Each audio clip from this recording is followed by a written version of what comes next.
refuse d'être comme les autres, voilà. Je refuse d'être comme les autres, voilà. Moi j'ai choisi Jésus. Je refuse d'être comme les autres, voilà. Je refuse d'être comme les autres, voilà. Moi j'ai choisi Jésus. Moi j'ai choisi Jésus.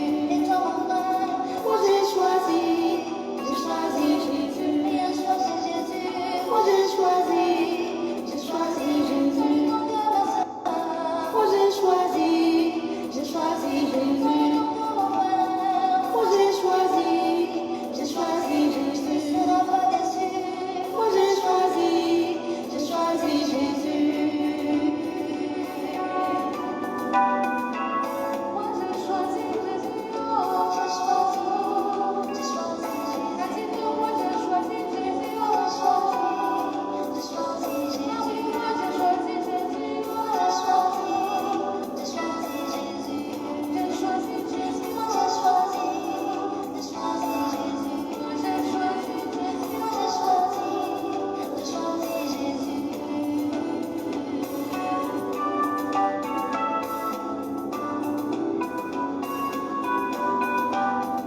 Gloire, honneur, louange, élévation à notre Dieu, au Seigneur des Seigneurs, au Roi de gloire, au Dieu vivant, à l'Éternel mon Créateur, à l'Éternel notre Créateur, au Seigneur des Seigneurs, au Roi de gloire. Oh, nous sommes reconnaissants au Seigneur. Bien-aimés, je suis dans la joie de vous retrouver en ce jour. Dieu nous a fait grâce. Il a renouvelé le souffle de vie en nous. Nous sommes bénis, nous sommes dans la joie, nous sommes heureux, nous sommes contents. Nous élevons le Seigneur, nous lui disons merci, merci pour la vie. Merci pour la vie. Dieu de grâce, tu as encore renouvelé ta bonté à notre endroit en ce jour. Nous sommes dans la joie et nous bénissons le nom du Seigneur.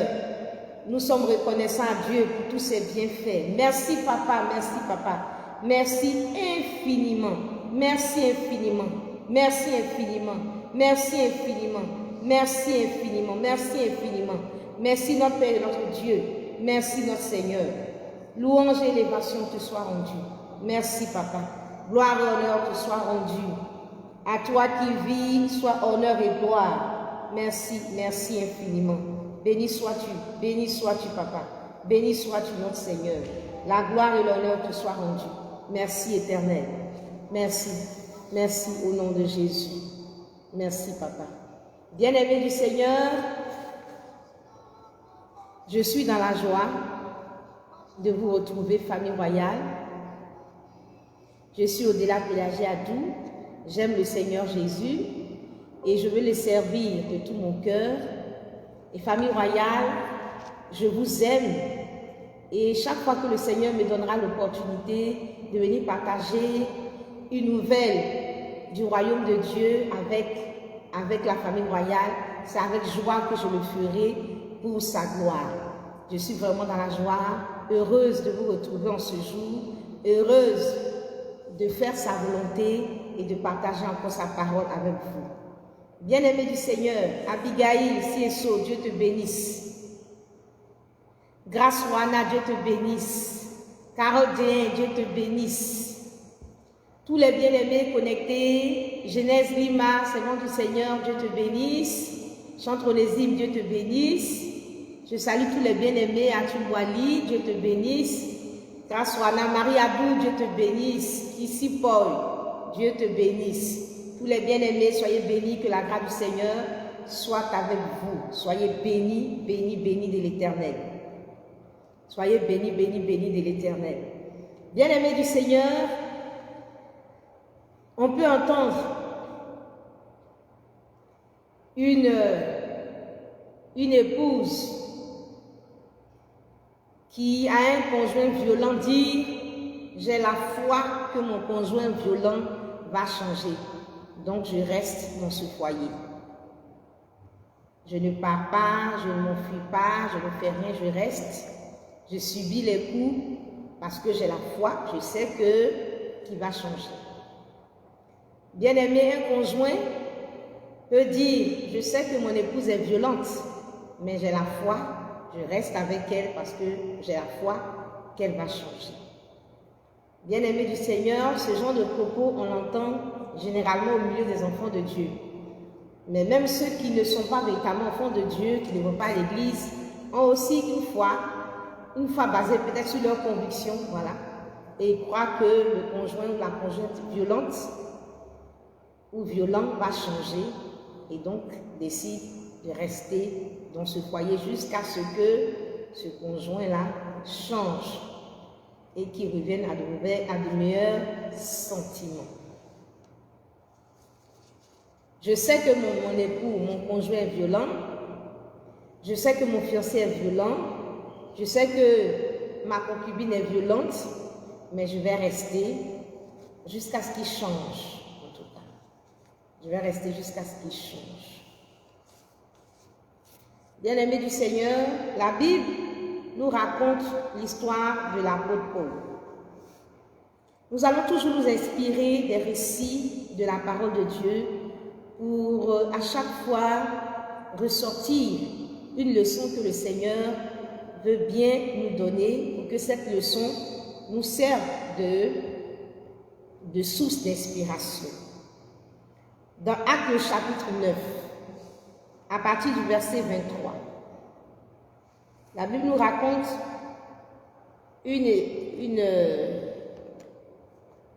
une séquence de la vie de l'apôtre Paul. La Bible nous dit ceci. Au bout d'un certain temps, les Juifs se concertèrent pour le tuer. Et leur complot parvint à la connaissance de Saul. On gardait les portes jour et nuit afin de lui ôter la vie. Mais pendant une nuit, les disciples le prirent et le descendirent par la muraille dans une corbeille. Lorsqu'il s'est rendu à Jérusalem, Saul tâcha de se joindre à eux. Mais tous le craignirent, ne croyant pas qu'il fût un disciple. Bien-aimés, au bout d'un certain temps, les Juifs se sont concertés pour tuer l'apôtre Paul. Et leur complot parvint à la connaissance de Saul. On gardait les portes jour et nuit afin de lui ôter la vie.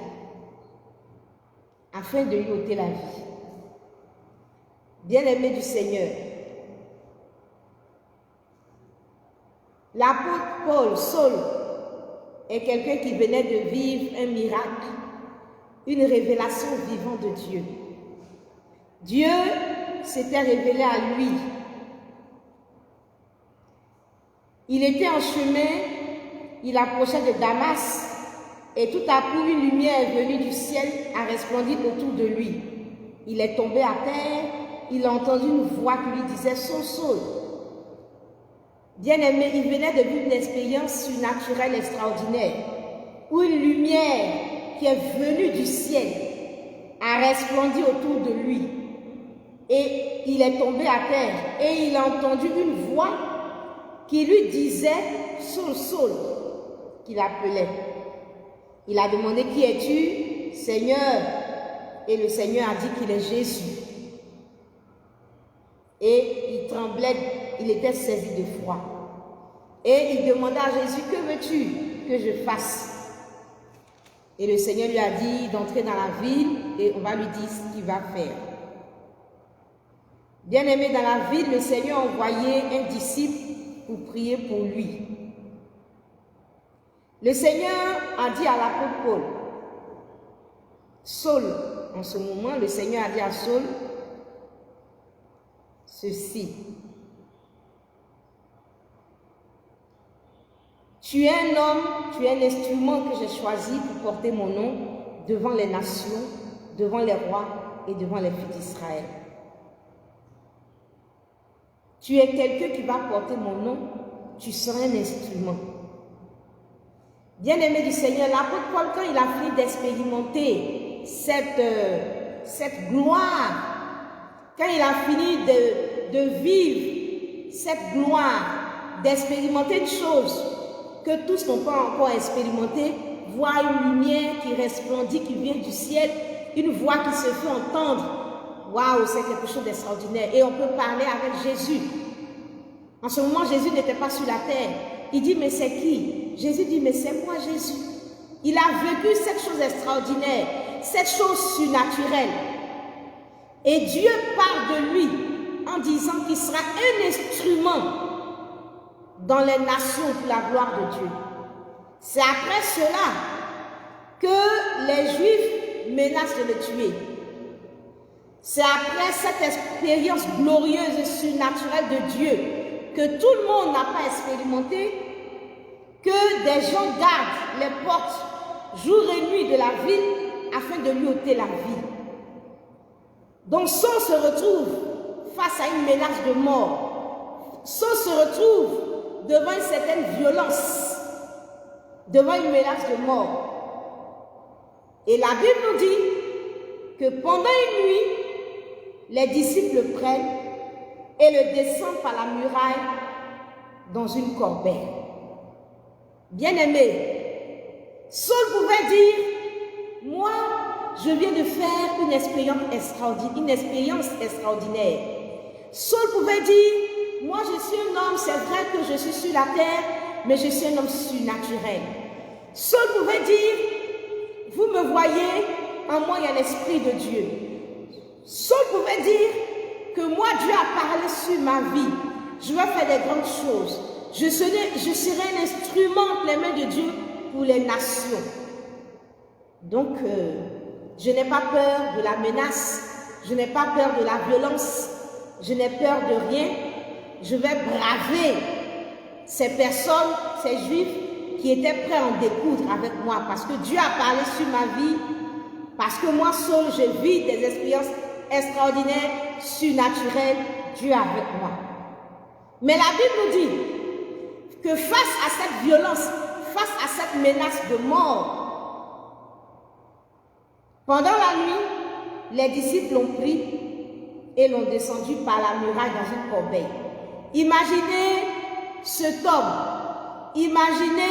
homme-là placé dans une corbeille.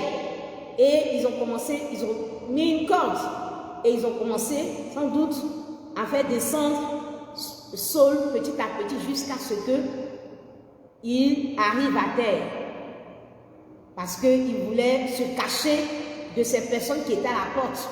Donc ils ont trouvé un moyen pour éviter les personnes qui sont à la porte, de peur qu'ils ne meurent, de peur qu'ils ne reçoivent des coups de ceux qui sont à la porte, de peur de mourir. Alors, ils l'ont fait passer par une corbeille et il a accepté d'entrer dans une corbeille pour descendre et puis s'enfuir pour aller accomplir la volonté de Dieu. J'ai la foi que mon conjoint violent va changer, donc je reste et je subis les coups, la violence, parce que je sais qu'il va changer. Face à la violence, l'apôtre Paul a fui. Est-ce que l'apôtre Paul n'avait pas la foi? Est-ce que l'apôtre Paul n'avait pas entendu de Dieu? Est-ce que l'apôtre Paul, est-ce que Saul était un homme qui ne croyait pas en Dieu? Est-ce qu'il ne croyait pas en la vision divine? Mais face à la violence, qu'est-ce qu'il a fait? Il s'est échappé, il a fui ceux qui étaient à la porte. Bien-aimé du Seigneur, il a fui la menace. La parole du Seigneur regorge beaucoup de ressources. La parole de Dieu regorge beaucoup de ressources. Et dans ces ressources, il y a beaucoup de choses là-dedans. Et quand nous nous trouvons dans une situation, le Saint-Esprit nous indique la ressource qu'il nous faut pour la situation présente. Bien-aimés du Seigneur, la Bible nous dit, résistez au diable et il s'enfuira. Résistez au diable. Bien-aimés du Seigneur, il y a des moments où le Seigneur nous dit, résistez. Il y a des moments où le Seigneur nous dit, mes enfants, résistez à une situation. Et dans le cadre d'un conflit, par exemple, dans le couple, le Seigneur peut nous dire, résistez. Le Seigneur peut nous dire, tiens bon. Le Seigneur peut nous dire, je suis avec toi, tu n'as rien à craindre, tiens bon, reste là et je serai avec toi pour t'accompagner, pour t'aider jusqu'à ce que tu puisses t'en sortir. Il est le même Dieu. Il est le Dieu vivant. Il est le Seigneur des Seigneurs. Et il nous dit, je crois en Ésaïe 43, il nous dit en Ésaïe 43, par exemple, si tu traverses ces grandes eaux, je vais prendre le verset, Ésaïe 43,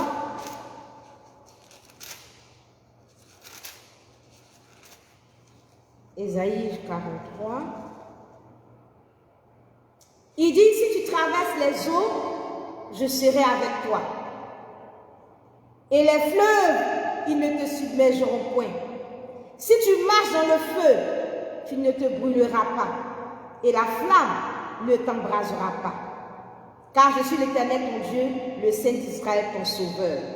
Bien-aimés, il y a des moments de nos vies, dans une crise, qu'elle soit conjugale ou toute autre forme de crise, qu'elle soit une crise professionnelle, le Seigneur nous conseille et nous dit de traverser cette crise, de traverser ces eaux. Comme il a dit aux enfants d'Israël de traverser la mer Rouge. Le Seigneur nous dit traverse cette crise, je serai avec toi. Le Seigneur ne nous demande pas de fuir, mais nous demande de traverser. Il y a des moments où le Seigneur dit les fleuves ne te submergeront point. Il peut demander aux enfants d'Israël de traverser le Jourdain. Il y a des moments où le Seigneur te dit, si tu marches dans le feu, tu ne brûleras pas. Et on peut voir les amis de Daniel traverser le feu et ne pas brûler. Parce que moi, Dieu, je serai avec toi, je suis ton sauveur. En ce moment-là, il sera avec nous dans ce feu. Et donc, il y a des moments où le Seigneur nous dit, résiste, traverse, vis la situation, reste là-dedans, je serai avec toi, je vais te garder, je vais te protéger. Et nous avons vu que les amis de Daniel sont passés par le feu et il y avait une autre personne qui était dans ce feu avec eux et ils n'ont pas été brûlés, ils n'ont pas été consumés et ils sont sortis de ce feu-là. Donc il y a des situations, des crises conjugales où le Seigneur nous dit traverse. Des crises à différents niveaux, ça peut même être à ton travail, une crise professionnelle, une situation quelconque où le Seigneur dit traverse. Donc bien aimé du Seigneur, tu vas voir que par moments le Saint-Esprit va te dire, c'est vrai que c'est difficile dans ton foyer, les choses ne vont pas, ton mari ou ta femme te crée des problèmes, mais reste. Je serai avec toi, tu vas traverser ces grandes eaux. Donc, il y a des moments où le Seigneur nous dit, résiste. Et donc, tu dois rester là, tu dois tenir tête jusqu'à la victoire, jusqu'à voir la gloire de Dieu. Et quand le Seigneur te dit de rester, de traverser, alors tu ne dois pas fuir la situation, mais tu dois traverser la situation.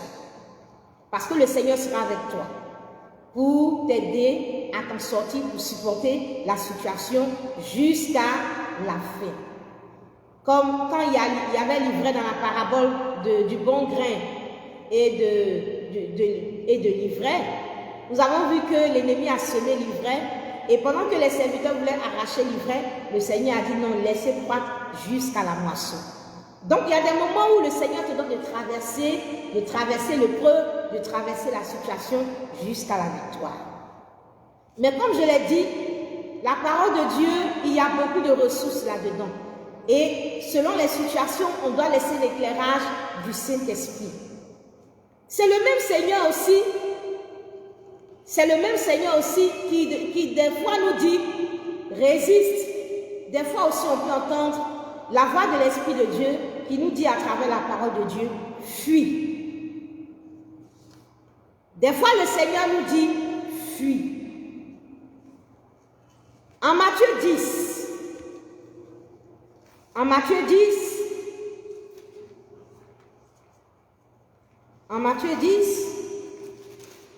au verset 23, Le Seigneur nous dit par exemple, quand on vous persécutera dans une ville, fuyez dans une autre.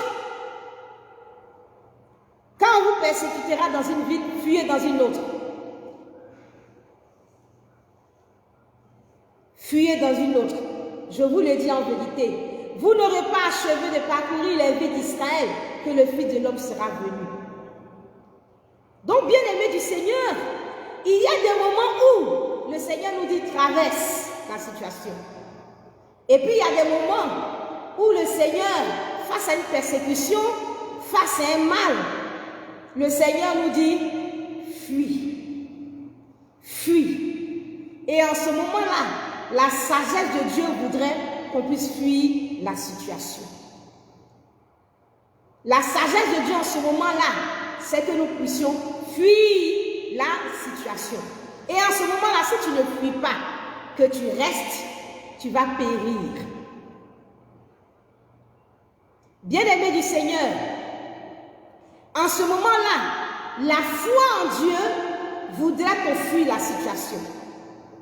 Il y a des moments de la vie où la foi que nous avons en Dieu nous donne de traverser les eaux, de traverser des épreuves. Et il y a des moments où la même foi ne nous conseille pas de traverser, mais de fuir la situation. Fuir la situation, fuir la violence n'est pas un manque de foi, mais au contraire, c'est une manifestation de foi. Le Seigneur dit, fuyez dans une autre ville, fuyez jusqu'à ce que le Fils de l'homme arrive. La foi, c'est aussi fuir. Fuir, c'est une manifestation de la foi. Bien-aimés du Seigneur, le Seigneur nous conseille par moments, il dit fuyez, il faut fuir la situation. Et dans chaque situation, le Seigneur nous donne l'attitude qu'il faut avoir.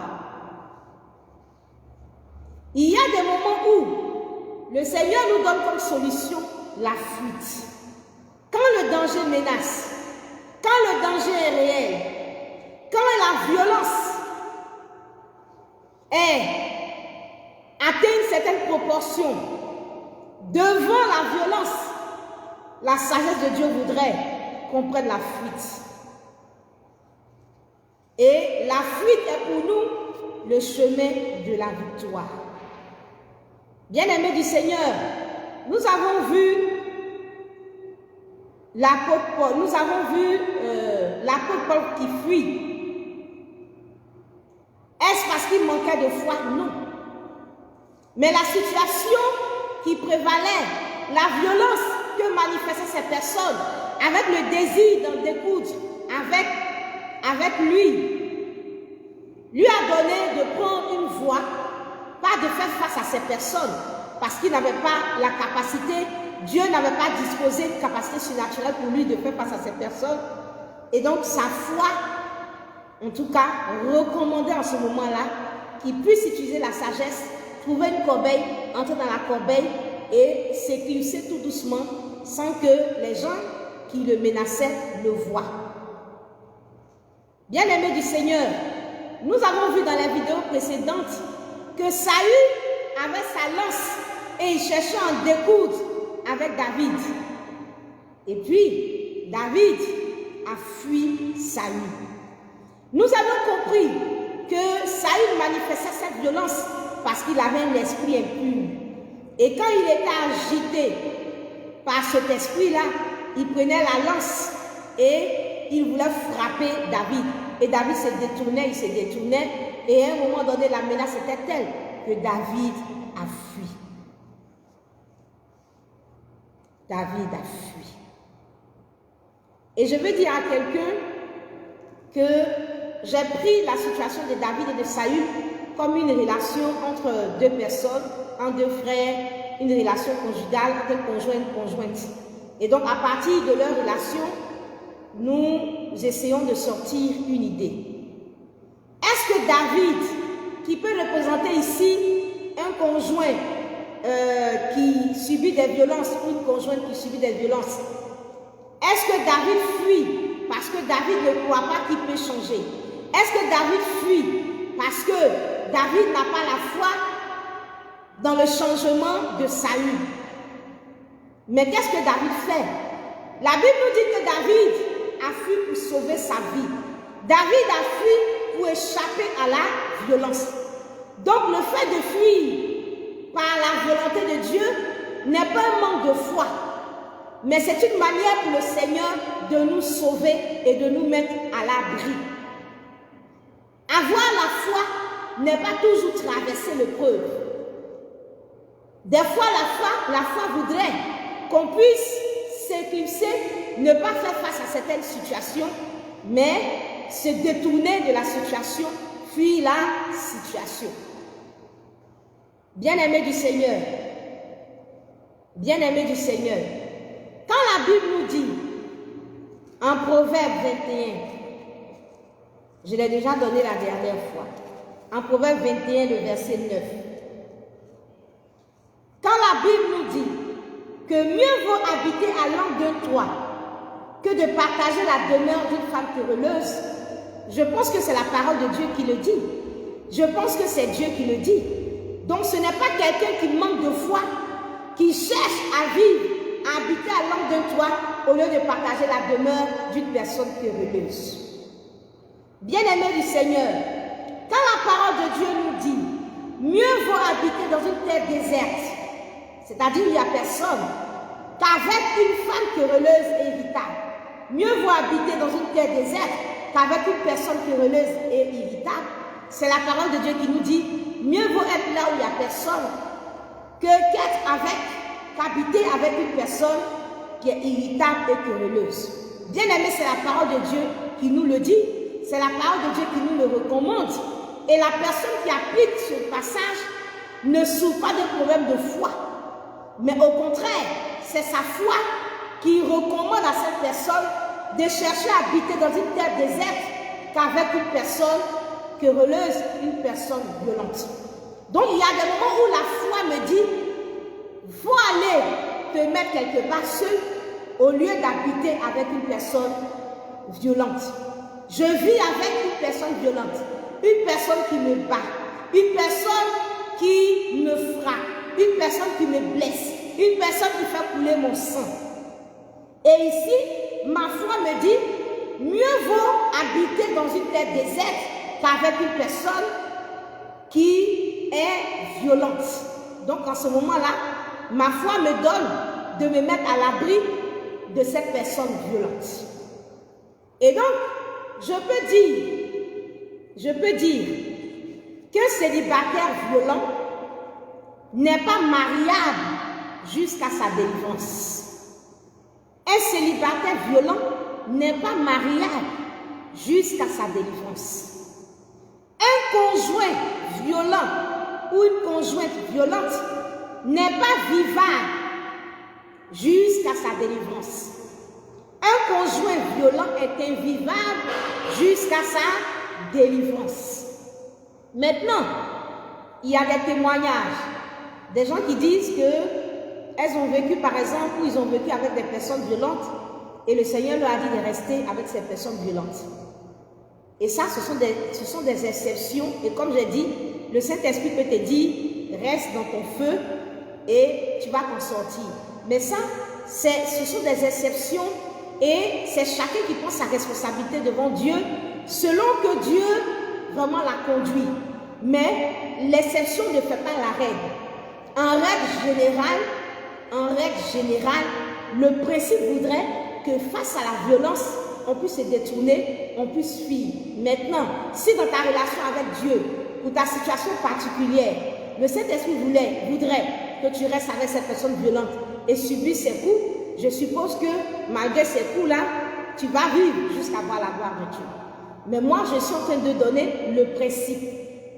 Et je respecte le fait que tu puisses vivre une situation particulière et que le Saint-Esprit te conduit dans une situation particulière. Je respecte que tu puisses vivre ton exception.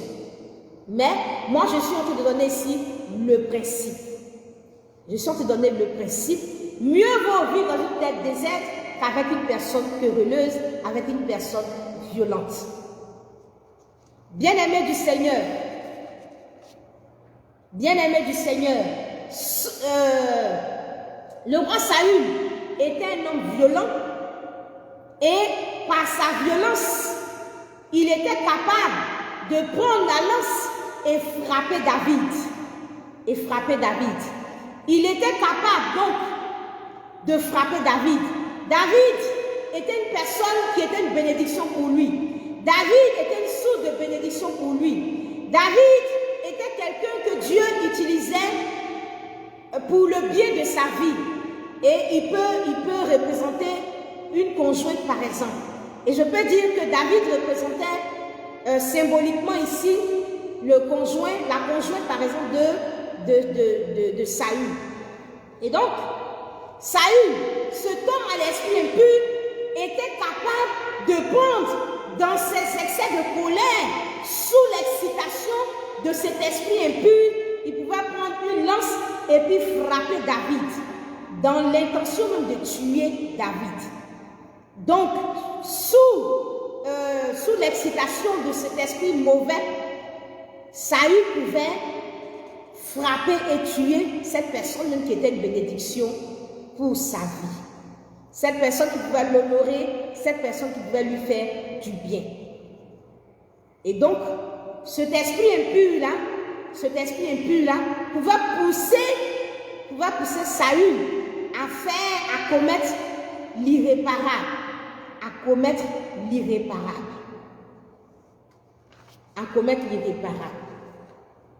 Bien-aimé du Seigneur,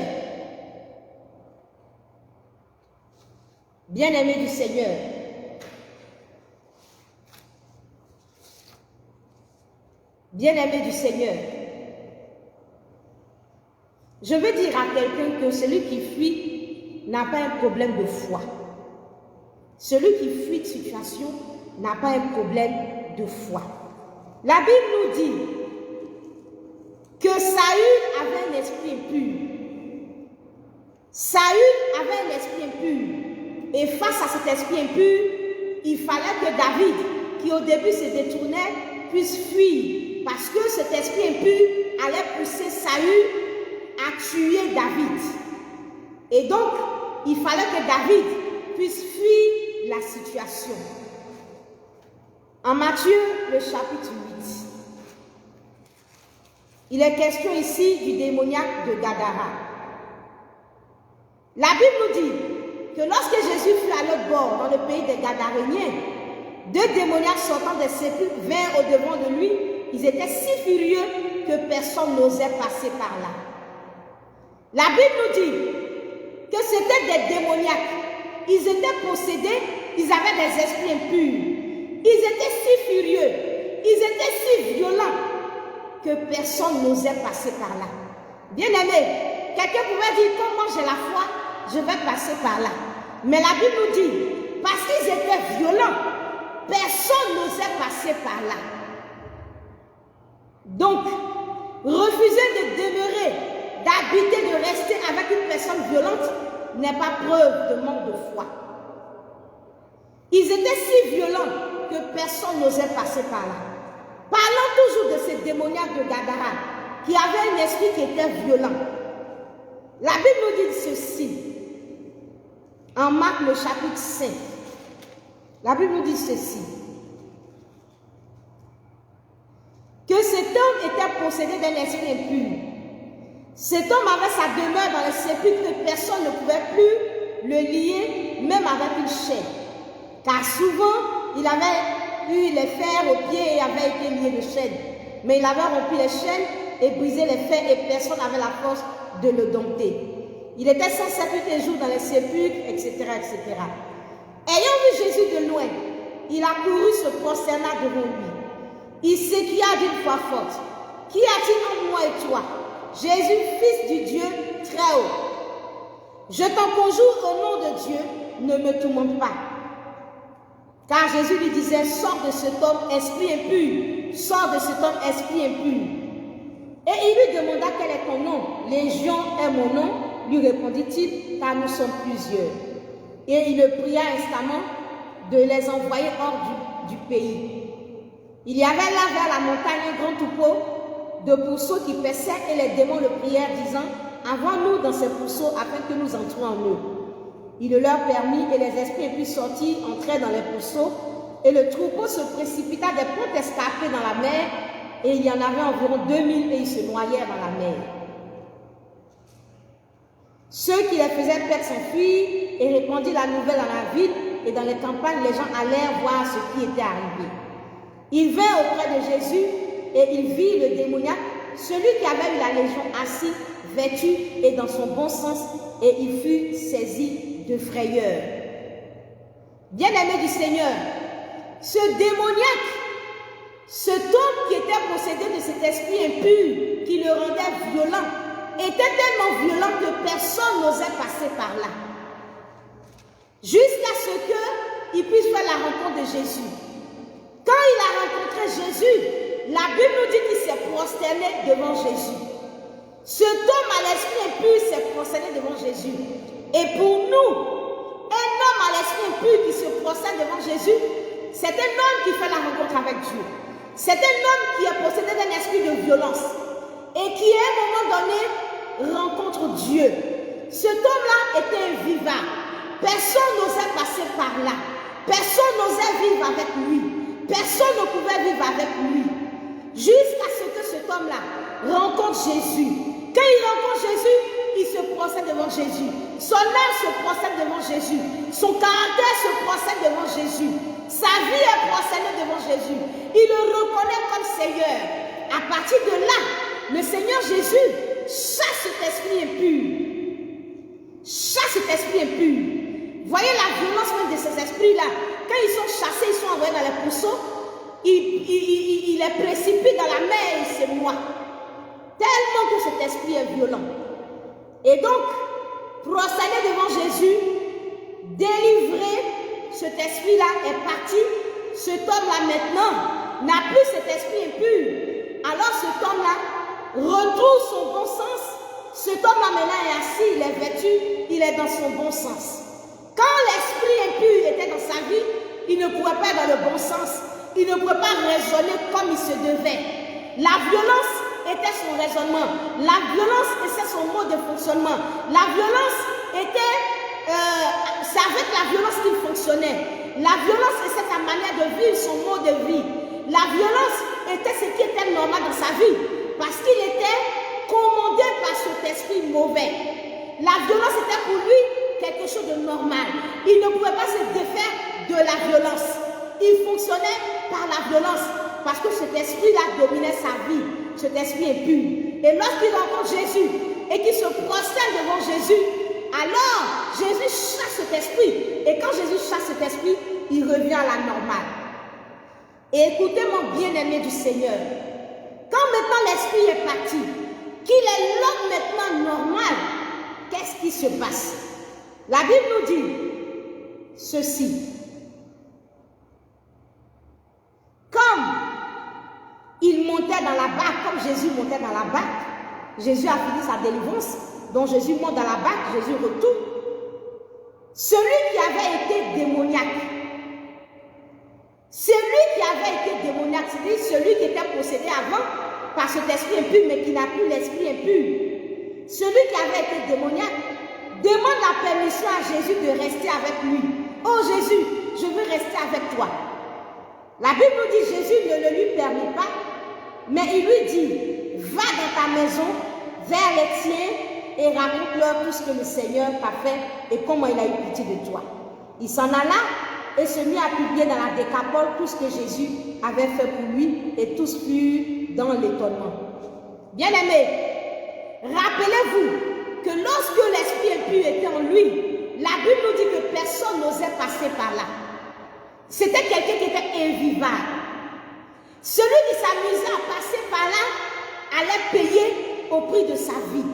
Mais lorsqu'il s'est prosterné devant le Seigneur Jésus et qu'il a été délivré de cet esprit et qu'il est devenu maintenant un homme normal, la Bible nous dit que lorsqu'il voulait aller avec Jésus pour servir le Seigneur, Jésus dit non, ne viens pas avec moi, mais va dans ta maison.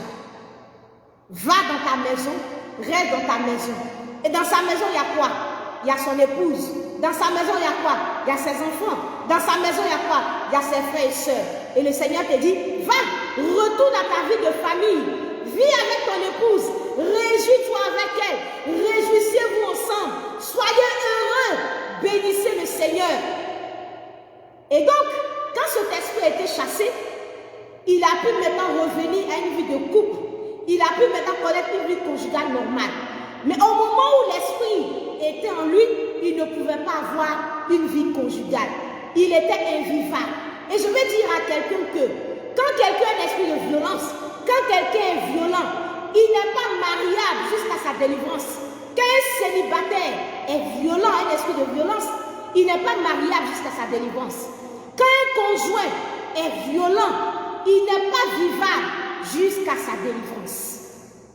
Bien-aimé du Seigneur, donc, avoir la foi qui va changer n'exclut pas qu'on se mette à l'abri de cet esprit de violence jusqu'à ce que le changement puisse se produire. La foi nous enseigne la voie de la sagesse qui nous demande de nous mettre à l'abri. Jésus ne pouvait pas dire, pendant que cet homme-là était avec cet esprit impur, Jésus ne pouvait pas dire, va dans ta maison. Jésus ne pouvait pas dire, va dans ta maison. Mais Jésus a dit, esprit impur sort. Jésus a fait sa délivrance. Et c'est quand il a été délivré, que Jésus lui a dit, va à la maison. Quel Dieu va dire à quelqu'un qui est possédé d'un esprit violent, qui peut même tuer les gens, va dans ta maison, reste avec ta femme. Ou femme, reste avec cet homme violent, reste avec lui, jusqu'à ce que, je sais pas, il te tue ou je ne sais quoi. Mais Jésus l'a délivré d'abord. Et maintenant, lui a donné de retourner à une vie familiale. Va dans ta maison, c'est revenir à une vie familiale. Cette vie familiale ne pouvait pas être possible tant qu'il avait cet esprit de violence. Donc dire que moi je reste sous les coups parce que j'ai la foi qui va changer, je pense que c'est en déphasage avec ce que le Seigneur est en train de nous enseigner aujourd'hui. La foi n'exclut pas la fuite. La fuite n'est pas un manque de foi, mais c'est une manière de nous préserver. C'est une manière pour le Seigneur de nous préserver. C'est la voie de la sagesse de Dieu de nous préserver. La foi nous enseigne la fuite devant certaines situations. Il a dit au démoniaque de Gadara, va maintenant dans ta maison. Et celui-là, devant qui personne ne pouvait passer, a été vraiment une personne maintenant qui était vivable, une personne maintenant qui pouvait avoir une relation avec les gens. Et il a pu donc évangéliser la décapole, il a pu gagner la décapole. Bien aimé, avec l'esprit impur, il ne pouvait pas gagner la décapole, parce que tout le monde allait le fuir, il n'était pas vivable. Bien aimé du Seigneur, donc fuir ne veut pas dire qu'on manque de foi. Fuir ne veut pas dire qu'on manque de foi. Avoir un conjoint violent et puis fuir la violence ne veut pas dire qu'on manque de foi en ce qui concerne le changement de cette personne. Non, cela ne veut pas dire ça. Cela ne veut pas dire ça. Et je vais dire à quelqu'un que c'est justement quand tu as la foi, c'est justement quand tu as la foi que tu te mets à l'abri. Parce que tu veux vivre pour voir ce changement. Tu veux vivre pour voir la gloire de Dieu. Son épouse, qui était quelque part dans sa maison, avait la foi et pouvait espérer en ce changement-là. Et c'est par la foi même qu'elle s'est mise à l'abri jusqu'à voir la gloire de Dieu. Et je dis que, au contraire, c'est celui qui a la foi, qui croit que vraiment ce démoniaque peut changer, qui se met à l'abri parce qu'il veut vivre pour voir la gloire de Dieu, pour voir ce changement. C'est parce que je crois tellement que Jésus peut faire que je me mets à l'abri pour voir l'action de Dieu, pour voir le changement que Dieu va produire dans cette personne, pour vivre maintenant le foyer même que Dieu voudrait que je vive. Donc fuir ne veut pas dire que j'ai renoncé à cette personne. Fuir ne veut pas dire que je n'ai pas la foi que cette personne va changer.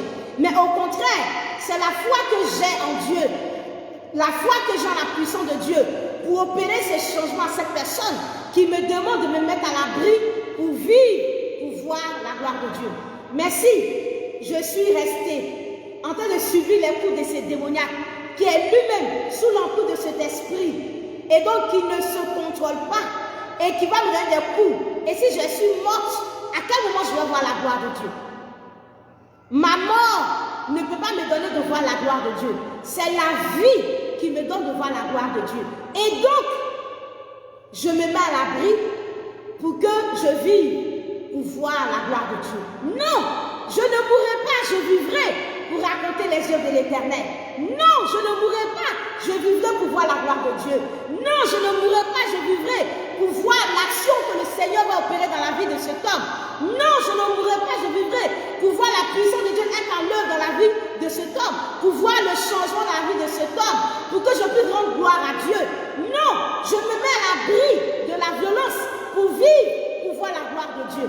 Donc, c'est ma foi même qui me demande de me mettre à l'abri. De me mettre à l'abri. Pour voir son changement, pour voir la gloire de Dieu. Donc la foi n'exclut pas la fuite. C'est la foi au contraire qui me donne même de pouvoir vivre, pour voir la gloire de Dieu.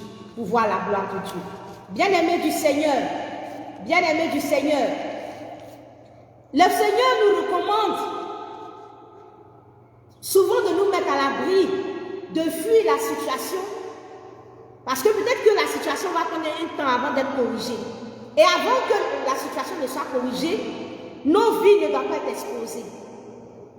Sinon, ce n'est pas parce qu'on ne croit pas que le Seigneur est capable de le faire. Face à la violence, rien ne te dit par exemple que cette personne va se prosterner devant le Seigneur. David, en fuyant Saül, ce n'est pas que David ne croyait pas que Saül ne pouvait pas changer. Mais en ce moment précis, il était violent. Alors, il se détournait de cette violence et il fuyait cette violence. Bien-aimé du Seigneur, il fuyait cette violence. Il a fui cette violence.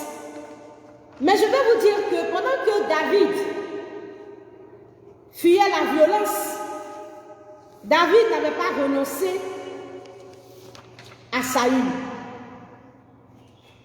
Quand David a fui la violence de Saül, il n'avait pas renoncé à Saül. Ce n'est pas qu'il haïssait Saül. Non. Ce n'est pas qu'il n'avait pas foi que Dieu ne pouvait pas faire quelque chose pour Saül. Mais il se mettait à l'abri. Bien-aimé. Bien-aimé du Seigneur.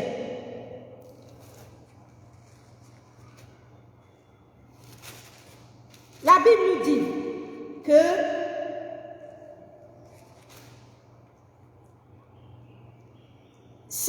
David a pris la fuite et c'est comme ça qu'il a échappé et il s'est rendu auprès de Samuel à Rama. Et donc, nous voyons un David qui fuit Saül, qui se met à l'abri, qui échappe à la violence au coup de Saül. Un David donc qui s'échappe, qui se met à l'abri de la violence que manifestait Saül. Bien-aimés du Seigneur, dans ce parcours, pendant que David s'est mis à l'abri, pendant que David s'est mis à l'abri, qu'est-ce qui se passe? La Bible dit qu'en 1 Samuel 24, David monte vers les lieux forts d'En-Gedi, où il demeure. Lorsque Saül revient de la poursuite des Philistins, on lui a dit que David est dans le désert d'En-Gedi. Saül prend 3000 hommes d'élite et puis il va chercher David. Donc il est toujours dans sa logique de violence. Saül est toujours dans sa logique de violence. David même s'est mis à l'abri, mais il est toujours dans sa logique de violence, toujours habité dans ce mauvais esprit, il n'a pas changé.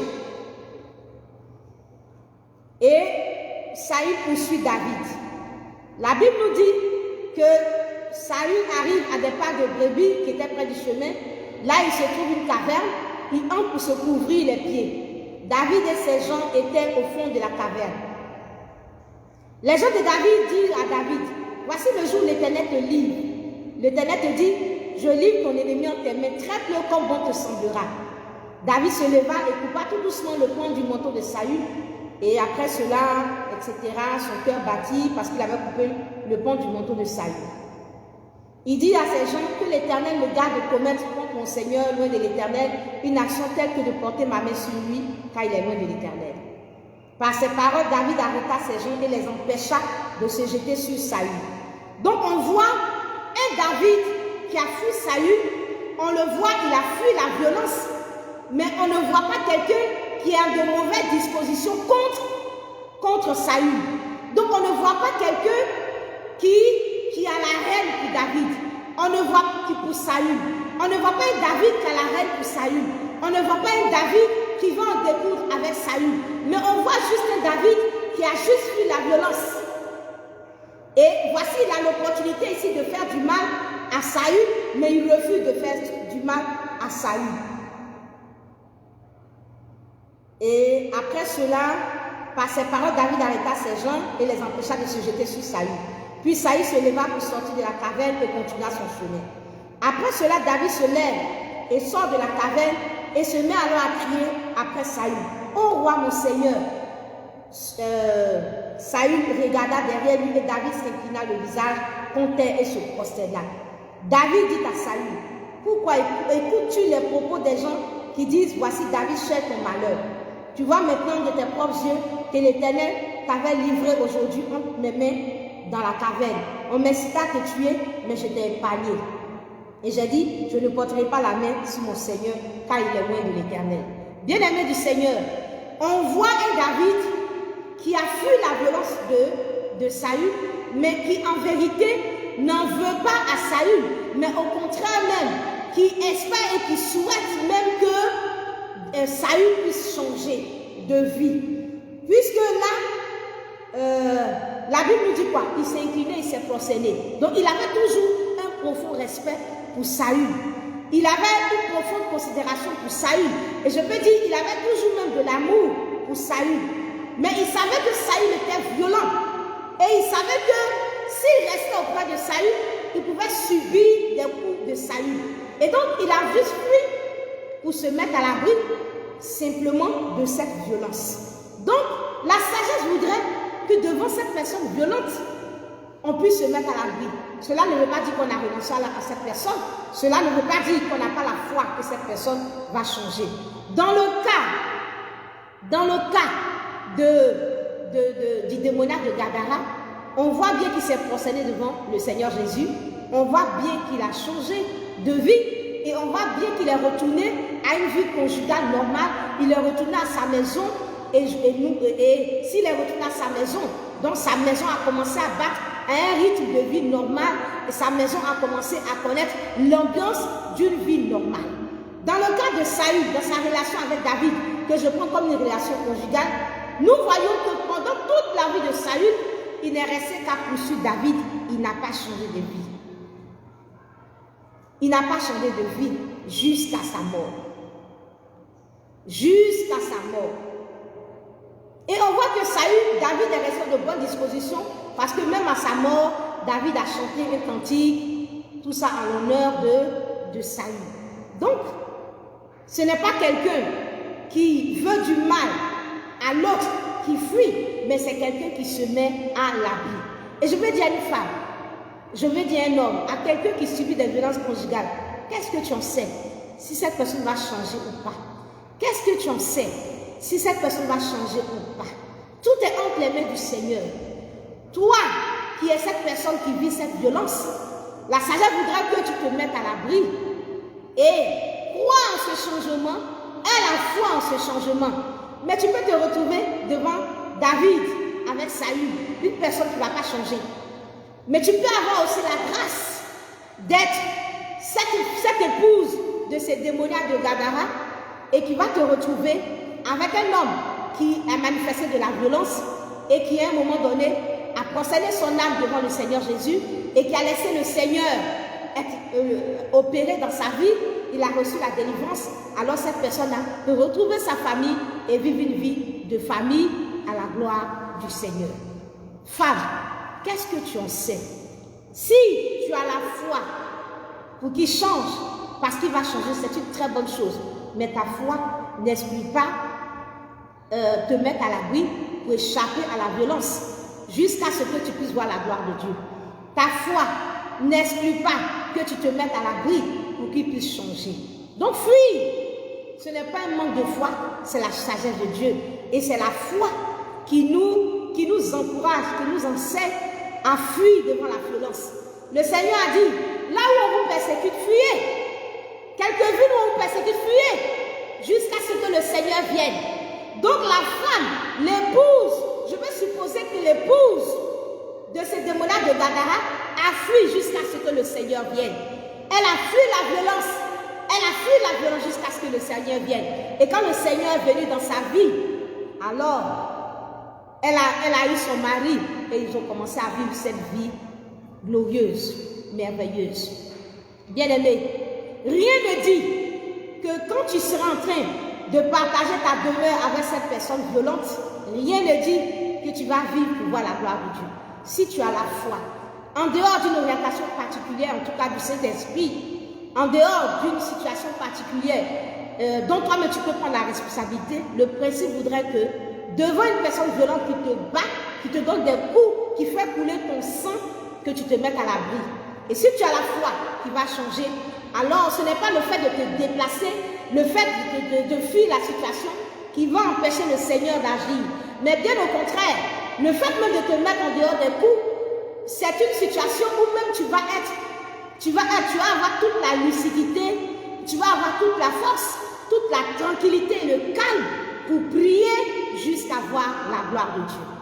Donc ta foi t'enseigne pour te mettre à l'abri, ta foi même t'enseigne de te retrouver dans une situation confortable pour que dans le calme et dans la tranquillité, tu vois la gloire de Dieu. C'est dans le calme et la tranquillité que viendra ta force, que tu vas voir vraiment la gloire de Dieu. Donc bien aimé du Seigneur, que quelqu'un dise, j'ai la foi qui va changer, je reste pour subir vraiment les coups, pour vivre dans la violence, n'engage que sa responsabilité. Mais que cette personne ne dise pas que c'est Dieu qui me demande en tout cas de rester. Si c'est Dieu qui te demande de rester, alors le Seigneur qui te demande de rester, alors ce Seigneur-là va te délivrer. Mais ce que je sais, c'est que beaucoup qui disent que c'est parce que j'ai la foi qui va changer, beaucoup meurent. Beaucoup meurent sur le coup avant d'avoir vu la gloire de Dieu. Beaucoup meurent avant d'avoir vu la gloire de Dieu. Et si tu meurs avant d'avoir vu la gloire de Dieu, c'est que ce n'est pas Dieu qui t'a dit de rester. Parce que si Dieu, le Saint-Esprit te dit de rester, ce Saint-Esprit-là sera avec toi comme il a été avec Daniel dans la fosse au lion. Et il ne permettra pas que les lions te dévorent. Il ne permettra pas que les lions te dévorent. Et il faut savoir que c'est une grande responsabilité. Moi, je te conseille le principe. Comme David, Saül avait un esprit impur et il était violent. Il a fui. Et le Seigneur était dans cette fuite. Parce que c'est dans cette fuite même qu'il a pu se rentrer dans sa destinée, qu'il a vu la gloire de Dieu dans sa vie. S'il n'avait pas fui, il n'allait pas voir la gloire de Dieu dans sa vie. Et beaucoup, en restant, ne voient pas la gloire de Dieu dans leur vie. Mais dans cette fuite, il a vu la gloire de Dieu dans sa vie. Jésus de Nazareth, Dieu avec nous, lorsqu'il est né et que Hérode le menaçait, Dieu, du haut des cieux, s'est révélé, a parlé à Joseph pour dire, prends le petit enfant, fuyez en Égypte, car Hérode cherche à le faire mourir. Bien-aimé, Dieu avec nous, Emmanuel, Dieu avec nous, Jésus, devant Hérode, le Seigneur pouvait descendre les anges. On n'est pas plus surnaturel que Jésus. Le Seigneur pouvait envoyer des anges pour poster les anges à la porte là où se trouvait Jésus.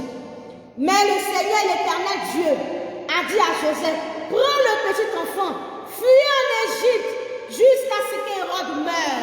Fuis en Égypte jusqu'à ce que ceux qui veulent en découdre avec l'enfant meurent. Et c'est ce que Marie et Joseph ont fait.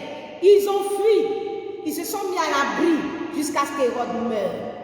Bien-aimés du Seigneur, Pour une personne qui va changer de vie, le Seigneur dit fuis jusqu'à ce que tu vois le Seigneur. Pour une personne qui va changer de vie, le Seigneur dit, quand vous persécutez quelque part, fuyez jusqu'à ce que le Seigneur Jésus vienne. À plus forte raison pour une personne qui ne va pas changer, le Seigneur dit, fuyez jusqu'à ce que cette personne n'en meure. Bien-aimé du Seigneur, je veux dire à un conjoint, je veux dire à une conjointe, le principe devant la violence, c'est de fuir et de se mettre à l'abri et de garder la foi. Garder la foi en Dieu, cette foi-là qui nous donne de croire et de prier jusqu'à ce que cette personne puisse changer de vie. Et c'est ce que la maison du démoniaque de Gadara a expérimenté. Et c'est ce que je souhaite pour toi. Et je prie pour que tu puisses vivre ce que la famille et la maison du démoniaque de Gadara a vécu. Je le souhaite pour toi. Mais en attendant, le temps que le changement va arriver, je te souhaite, je t'encourage et je te conseille à te mettre à l'abri comme la maison de ces démoniaques de Gadara, comme Jésus, comme l'Éternel a dit à Joseph et à Marie, fuyez, allez en Égypte jusqu'à ce que Hérode meure. Comme David dans sa sagesse a fui la violence d'un Saül qui n'a pas changé de vie. Femme, que sais-tu? S'il va changer ou ne va pas changer, tu as la foi de croire, prie. Et moi aussi, je me connecte à ta foi pour prier, pour qu'il change. Mais en attendant, mets-toi à l'abri, échappe à cette violence pour voir la gloire de Dieu. Que Dieu nous bénisse et que la grâce du Seigneur soit avec nous. À Jésus la gloire, à Jésus l'honneur. Agou Grolo, sois béni. Reine Marie, sois bénie. Marie Adou, sois bénie. Que la grâce du Seigneur soit vraiment avec nous. Fuyons la violence conjugale. Le principe voudrait que nous puissions fuir toute forme de violence. Toute forme de violence. Qu'elle soit conjugale ou qu'elle ne soit pas conjugale, professionnelle ou je ne sais pas à quel niveau. Mais là où il y a une violence physique, là où en tout cas tu es menacé de mort, là où tu sais que la violence prend des proportions, tu dois vraiment fuir. David, au départ, se détournait de Saül. Il essayait plus ou moins de se détourner. À un moment donné, il savait que sa vie était en danger. Cet esprit qui habitait Saül et qui le rendait violent, il savait que ça allait être compliqué. Il s'est échappé par la fuite. Il s'est retiré, il s'est mis à part. L'apôtre Paul, Saul, qui était celui-là même qui avait expérimenté quelque chose de glorieux avec le Seigneur, que chacun de nous n'a même pas expérimenté. Lorsqu'il s'est retrouvé face à la violence, il a accepté de se mettre dans une corbeille et de s'échapper tout doucement, de se mettre à l'abri. Qui es-tu, toi, pour dire que je vais faire face à cette violence? Quel genre de foi tu es en train de manifester? Cette foi-là, en tout cas, tu prends ta responsabilité. Si tu es en train de vivre quelque chose d'exceptionnel, gloire soit rendue au Seigneur. Mais beaucoup ont dit, je crois qu'il va changer. Et elles sont mortes. Elles sont mortes. Ils sont morts. Et ils n'ont pas vu ce changement-là. Mets-toi à l'abri pour voir la gloire de Dieu, pour voir ce changement. C'est tout. C'est la sagesse que le Seigneur nous enseigne. Que Dieu nous bénisse. Abigail Eso, Agou Grolo. Vraiment, on ne reste pas dans Magnan. Vraiment. Pour lever Magnan, il faut sortir de là. Alléluia. Effectivement, c'est la parole de sagesse. Donc, une femme qui se met à l'abri de la violence, ce n'est pas qu'elle n'a pas la foi que Dieu ne va pas faire dans la vie de son époux. Voilà. David était quelqu'un qui voulait que Saül change. Il se procédait encore devant lui. Il lui parlait, il lui disait, tu vois, il lui parlait encore doucement avec respect. Tu vois, je ne t'en veux pas. Tu vois. Donc, c'est quelqu'un qui, c'est vrai qu'il a fui, mais souhaitait le changement de David. C'est quelqu'un de Saül. C'est quelqu'un qui aimait toujours Saül. Et même quand Saül est mort, il ne pouvait même chanter un cantique funèbre. Donc, c'est quelqu'un qui n'avait pas de mauvaises pensées pour Saül, mais c'est quelqu'un qui s'est mis vraiment à l'abri. Vraiment, ayons de la sagesse, manifestons la sagesse, manifestons vraiment la sagesse. Que Dieu nous bénisse. À Jésus la gloire, à Jésus l'honneur. Bien-aimés du Seigneur, aujourd'hui nous sommes vendredi. Bon week-end à vous. Que la grâce du Seigneur soit avec vous. Nous allons nous retrouver par la grâce du Seigneur lundi à 12h30 à 12h30 GMT pour nous retrouver encore. Laissez le Seigneur nous parler. N'oubliez pas nos rendez-vous des mercredis. Tous les mercredis de 4h du matin à 18h, nous sommes en jeûne, nous prions et à 12h30, nous nous retrouvons pour prier. Désormais, tous les lundis, 12h30, nous nous retrouvons. Mardi, 12h30, GMT, nous nous retrouvons. Mercredi, jeudi, vendredi, 12h30, nous nous retrouvons. Tous les 5 jours de la semaine, nous nous retrouvons, famille royale, pour être ensemble, pour laisser le Seigneur nous parler, pour laisser le Seigneur nous enseigner, nous instruire, pour laisser le Seigneur, en tout cas, nous conduire dans la prière. Que Dieu nous bénisse. Carole Dien, bisous, bisous. Valérie Oboué, bisous, bisous. Genèse Lima, bisous, bisous. Sieur Swami Abigail, bisous, bisous. Reine Marie, Marie Adou, soyez bénis. Grâce Rana, Dieu vous bénisse. Chantronésie, Lima, Genèse, bisous, bisous. À Jésus la gloire, à Jésus l'honneur. Au revoir. Que Dieu nous bénisse et que la grâce du Seigneur soit avec nous. Au revoir.